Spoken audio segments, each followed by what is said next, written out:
Washington, D.C., is the founding member of Project 21, Bishop Nedd Council. Bishop Council, welcome to the show. Thanks so much for having me on again. Our pleasure. All right. ISIS, it's in the news. We talked about it in a previous segment. Tell us, you know, the problem with ISIS, and you wrote about it recently, a lot of problems, but one of the problems is that they are committed to capturing land and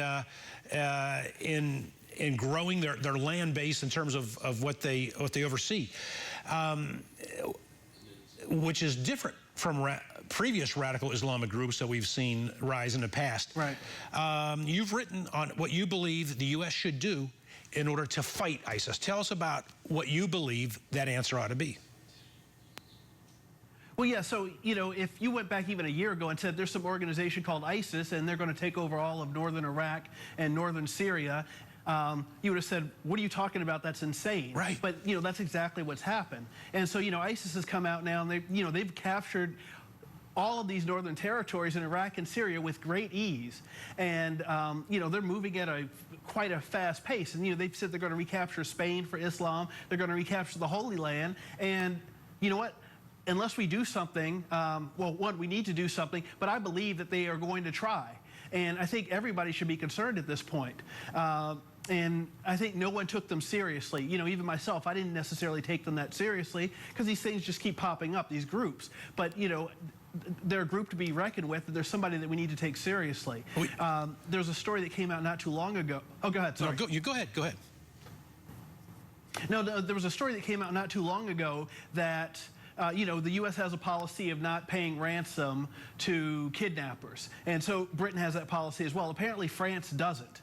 So France was paying ransom to get back their people that have been kidnapped by ISIS, essentially giving them their startup money for their reign of terror, which we're now all dealing with and seeing on the news every day. A lot of things need to stop, and we need to be a lot more proactive in what we do in terms of addressing them. And you're right. And France publicly denies paying the ransom, but privately pays that ransom. And you're exactly right. They financed, in part financed ISIS. You know, I'm troubled when I hear the President of the United States, as he said today, say that we can fight a more effective fight. He didn't call it a war, but he said a more effective fight with ISIS by not having U.S. troops with boots on the ground. We have spoken to military analysts and veteran after military analysts and veteran who have told us that if the U.S. was serious about ending the threat with ISIS, what we would do is send boots on the ground, commit to this thing, and they would be gone in 2 or 3 years. But the way we're approaching, this, it's just kind of incrementally kicking the can down the road. Well, you're absolutely right. It's sort of like a virus, and you're giving it not enough. You're giving it a sub-therapeutic dose of antibiotics. So literally, the virus just gets stronger, and that seems to be what we're doing, and that's the approach that we have here. You know, we need to do something drastic. We need to do something radical, and it's not necessarily going to be pretty. You know, but there's simple things that we can do. For instance, you know, all these people that want to go over and be freedom fighters or fighters for Islam and fight in this effort. If you've got a U.S. citizenship and you're going to go fight with ISIS and Al Qaeda, you know what? You should lose your citizenship immediately. You know, that's one of the simple things we could do. They're taking over oil wells and dams in certain parts of Iraq and Syria. Okay, fine, let them take it over. You take it over, but no one's going to buy your oil. No one's going to refine this oil that you're taking. You know, there's simple things that we can do that everybody seems to be ignoring right now. Those are simple, and those ideas make a lot of sense to me, Bishop Council. What about a united front? We see that some Arab countries are saying, go get them, Tiger, but when we ask them to come on board, it's, well, not so fast.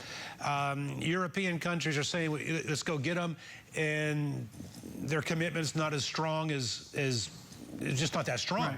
Right. How can we have a more united front, if at all, with, say, Christians and Jews, European countries, Middle Eastern countries, corporations and religions? Are there anything there? Yeah, it goes back to the fundamental issue of, are you playing politics or are you actually being a real leader? And being a leader necessarily means, you know, part and parcel of that is sort of going the extra mile and saying something that people might not necessarily want to hear, something that might be a bitter pill. Sometimes, you know, the bitterest pills are the best ones for you. And the leaders need to go out there and say, you know what? Enough is enough. this is the right thing to do, and we're going to go ahead and do it. And I realize that not everybody necessarily agrees with my tack, but you know what? I'm just going to step out in faith and do what I think needs to be done. And that's what, you know, a lot of the leaders in Europe, the United States, and even a lot of our Arab allies are afraid to do, because they're concerned about backlash from the people. But the fact is, unless we do something, and unless we do something dramatic, unless we do something big in a big way, ISIS is just going to continue with their march toward Jerusalem and Spain and other places. You know, now Al-Qaeda has watched the example of ISIS and said, well, you know what, we're going to focus on the Indian subcontinent. And so, you know, they're planning to take over India. You know, I have a problem with all of this stuff that they're doing, and somebody needs to step up and say, you know what, this is ridiculous, and we're stopping you right here. You know, Bishop Nedd, talk like that got me called shallow, disrespectful, and purely ignorant. You need to be careful. Some of those viewers might say it about you. I'm being tongue-in-cheek. Listen, I like the idea. Yeah. I like the idea of leadership over politics. We don't have that in this country at the moment. I like the idea of revoking citizenship status and a couple other points you pointed out.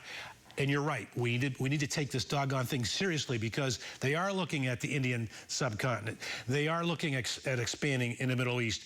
And as you say, if just a year ago, if someone said that there'd be a group that took over northern Iraq and Syria, people would say you're nuts.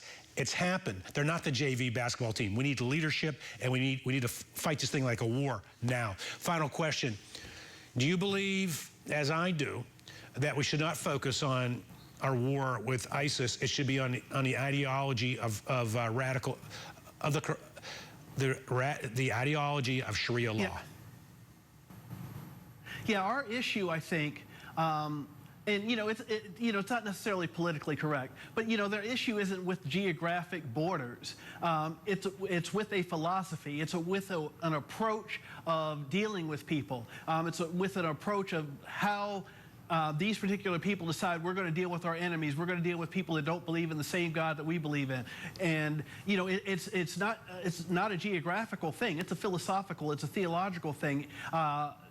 And you know, it goes to the fundamental differences between my way of thinking, the thinking of a lot of Americans, and those who think that it's perfectly fine, and you know, God really wants you to cut off the heads of people on TV and splash these pictures around the globe. All right.